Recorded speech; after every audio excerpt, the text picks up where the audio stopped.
Tayo manalangin sa ngalan ng Ama, ng Anak, ng Espiritu Santo. Banal na Diyos, aming amang nasa langit, Diyos na may likha ng langit at ng lupa. Ang Diyos noon, ngayon, at magpakailan paman. Ang Diyos na di nagbabago. Nananatiling tapat at totoo sa kanyang mga pangako. Sa oras na ito, Panginoon, kami ay nagpapasalamat sa isang napakagandang pagkakataon na kami ay magkatipon sa lugar na ito upang Ikaw ay aming paglingkuran. Ikaw ay aming purihin, sambahin, at pasalamatan sa napakaraming bagay na patuloy mong ginagawa sa aming mga buhay. Panginoon, pagpalain po ninyo ang lugar na ito. Pagpalain mo ang mga manggagawa mong patuloy na nagpapagamit sa iyo. Pagpalain silang patuloy na dumadalo. Dalangin namin, O Diyos, patawarin mo kami sa aming mga kasalanan. At hinihiling po namin na pagkalooban mo kami ng pusong marunong makinig upang sa gayon kami ay ganap na pagpalain. Ang lahat ng ito, Diyos, ay aming dalangin sa ngalan ng Ama, ng Anak, at ng Espiritu Santo. Amen. Palakpakan natin ang Panginoon. Buksan natin ang ating mga Biblia sa Ebanghelyo ayon kay San Juan, John chapter 14, verse 23 hanggang 29.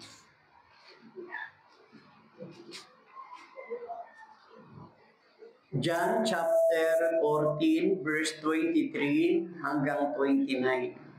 Ganito ang ating matutunghayan. Noong mga panahong iyon, sumagot si Jesus, "Ang umiibig sa akin ay tutupad ng aking salita.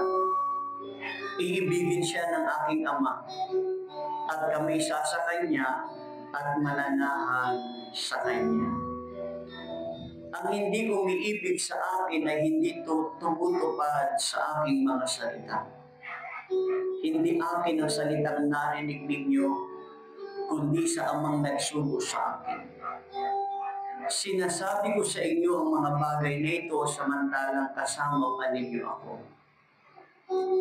Ngunit ang patnubay, ang Espiritu Santo na susubugin ng Ama sa pangalan ko, ang siyang magtuturo sa inyo ng lahat ng bagay at magpapaalaala ng lahat ng sinasabi ko sa inyo. Kapayapaan ang iniiwan ko sa inyo. Ang aking kapayapaan ang ibinibigay ko sa inyo. Hindi ito katulad ng ibinibigay ng sanlibutan. Huwag kayong mabalisa, huwag kayong matakot. Sinasabi ko sa inyo, ako'y aalis, ngunit babalik ako. Kung iniibig ninyo ako, ikagagalak ninyo ang pagpunta ko sa Ama, sapagkat dakila ang Ama kaysa akin. Sinasabi ko sa inyo ito, bago pa mangyari, upang kung mangyari na, kayo'y manalig sa akin." Ang mabuting balita ng ating kaligtasan. Palakpakan po natin ang Panginoon.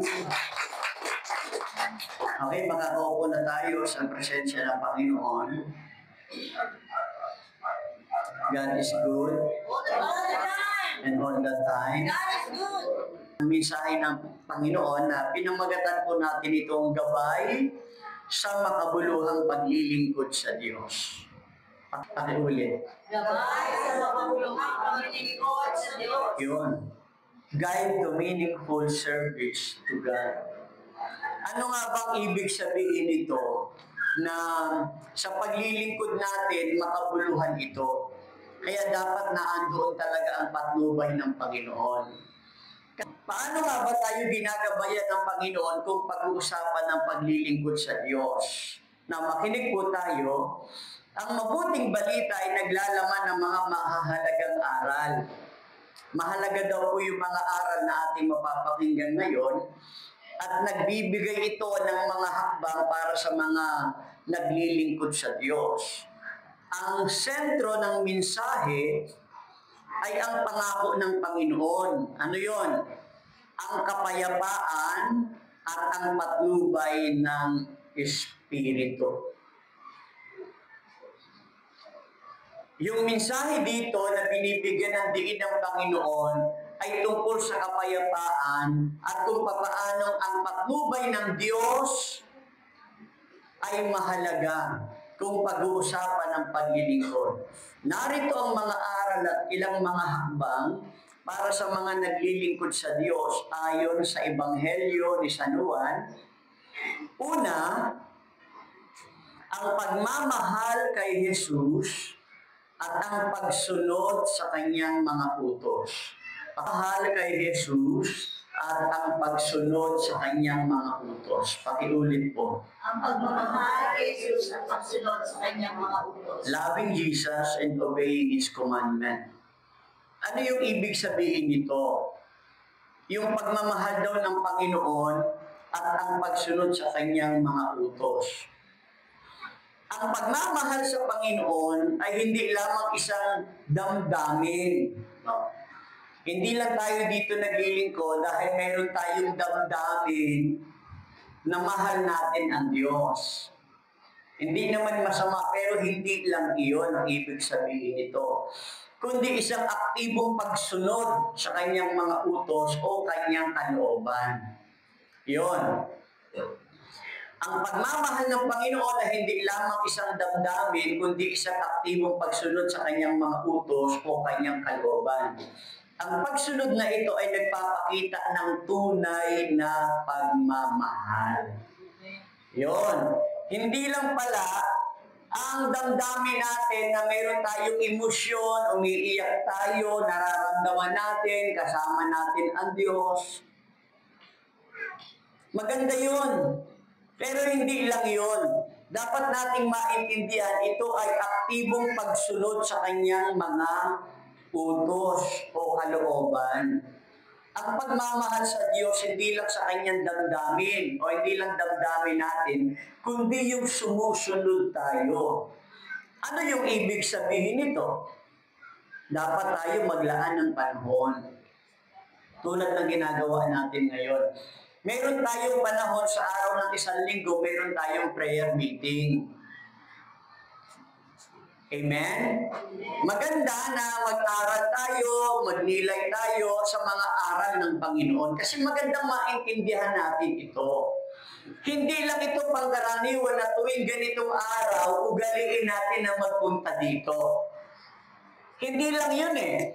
Hindi lang ito isang routine na pag naandito na tayong lahat, mag-uumpisa na tayo, magkakaroon ng sharing at maya-maya mayroong mga ngaral at pagkatapos nito ay uwian na. Hindi lang yun ang tunay na kahulugan ng damdamin ng gawain. Ang damdamin ng gawain ay inilalahad sa atin ang pag-ibig ng Diyos upang mapag-aralan natin ang kanyang mga salita. Kaya nga sabi po sa Joshua chapter 1 verse 8, huwag mong kaliligtaan basahin ang aklat na yaon. Dili-dilihin mo iyon araw-gabi upang matupad mo ang lahat ng nasusulat doon. Sa gayon, giginhawa ka at magtatagumpay. Nakikinig po ba lahat? Kung paano daw gusto natin lahat na magtagumpay tayo sa buhay, ang sinasabi ng Panginoon, dapat binabasa ang salita ng Diyos.